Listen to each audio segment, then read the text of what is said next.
The Story of the Three Little Pigs. Retold with drawings by L. Leslie Brooke. Once upon a time there was an old sow with 3 little pigs, and as she had not enough to keep them, she sent them out to seek their fortune. The first that went off met a man with a bundle of straw, and said to him, "Please, man, give me that straw to build me a house," which the man did, and the little pig built a house with it. Presently came along a wolf, and knocked at the door and said, little pig, let me come in." To which the pig answered, "No, no, by the hair of my chinny chin chin." "Then I'll huff, and I'll puff, and I'll blow your house in," said the wolf.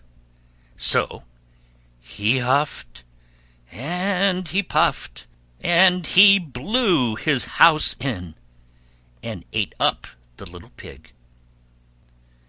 The second pig met a man with a bundle of furs, and said, "Please, man, give me that furs to build a house," which the man did, and the pig built his house.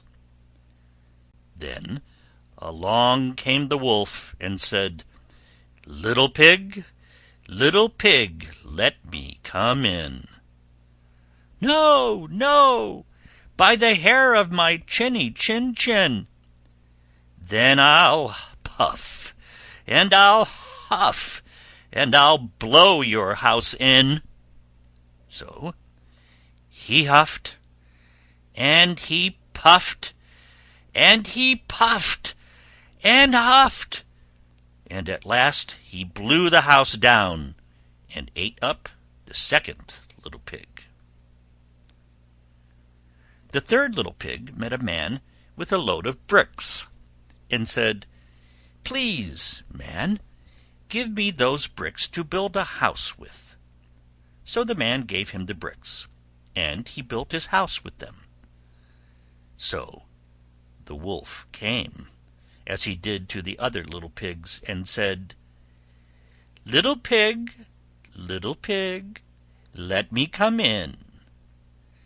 "No, no, by the hair of my chinny chin chin."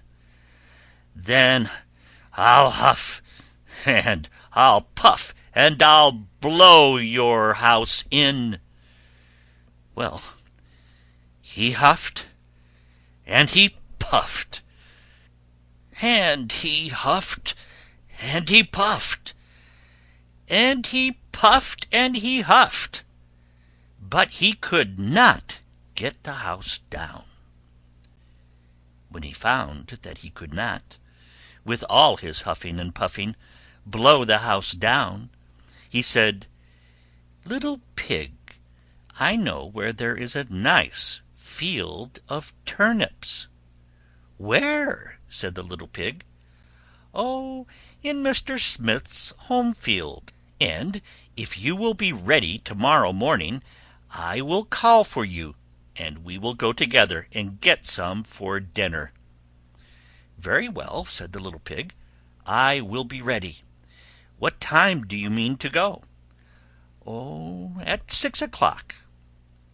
Well, the little pig got up at 5, and got the turnips, and was home again before 6.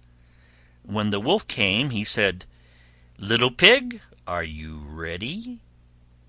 "Ready?" said the little pig. "I have been and come back again, and got a nice pot full for dinner."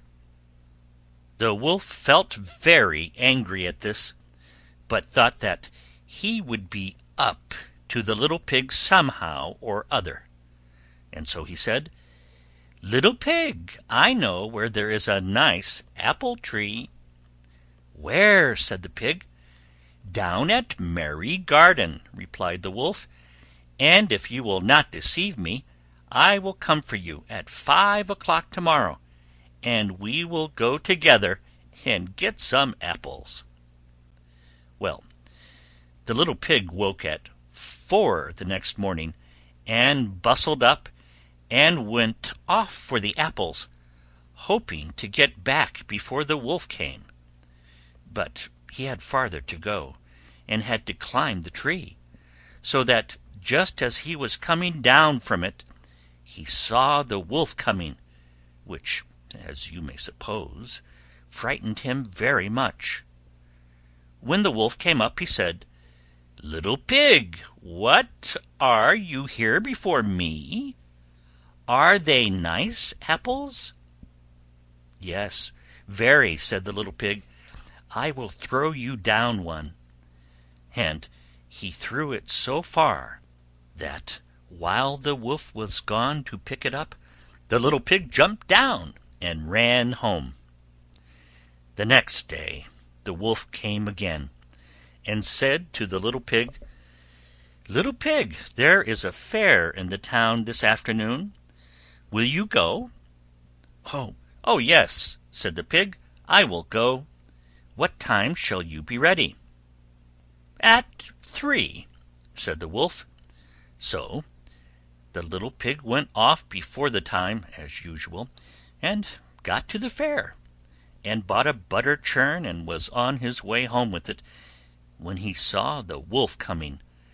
Then he could not tell what to do, so he got into the churn to hide, and in doing so turned it round, and it began to roll, and roll down the hill with the pig inside it, which frightened the wolf so much that he ran home without going to the fair.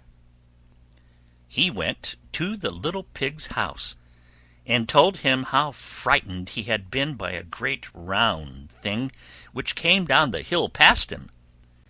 Then the little pig said, "Ha ha! I frightened you, did I? I had been to the fair and bought a butter churn, and when I saw you I got into it, and rolled down the hill." Then the wolf was very angry indeed, and declared he would eat up the little pig, and that he would get down the chimney after him.